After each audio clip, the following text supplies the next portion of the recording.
ఏం రోజా ప్రైవేట్కి వస్తున్నావు? ఏమైంది? మమ్మీ జేజీ వాళ్ళ ఇంట్లో వంట ఆమె మారిపోయింది మమ్మీ. నీకెలా తెలిసే? ఏం లేదు మమ్మీ, వాసన వస్తుంది. మసాలా వాసన వేరేది వస్తుంది. అందుకే వేరే మసాలా వాసన వచ్చింది అంటే వేరే వంట ఆమె వచ్చేసింది. బాగుంది మమ్మీ, ఈ మసాలా వాసన బాగుంది. ఓకే మమ్మీ, కూర్చుంటా ఇంకాసేపు కూర్చుంటే ఇక్కడ.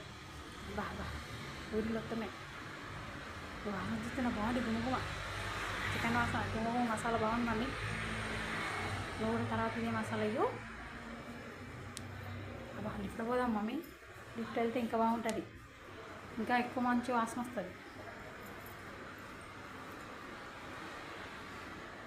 చాలా బాగుంటుంది మమ్మీ ఆ మసాలా వాసన. అబ్బా, ఊరిలో వస్తున్నాయి నాకు.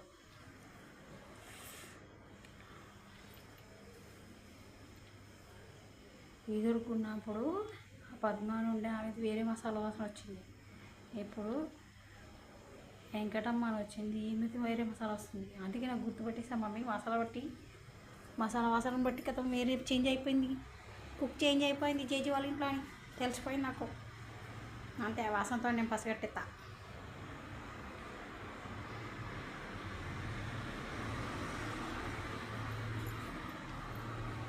ఈయన కూర్చొని మమ్మీ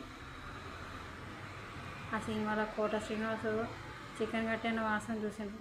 నాకు ఇక్కడ ఏం లేదు, ఓన్లీ మసాలా వాసన చూసి నేను తింటున్నా, చికెన్ తింటున్నా అనుకొని కడుపు నింపుకుంటున్నా. ఇక్కడనే ఉంటా మమ్మీ, రాత్రికి ఇక్కడే పడుకుంటా. బా కూర్చుంటా మమ్మీ కాసేపు. రోజా అన్నాడు లోపలికి. రాత్రి అయిపోయింది, పదా రోజా.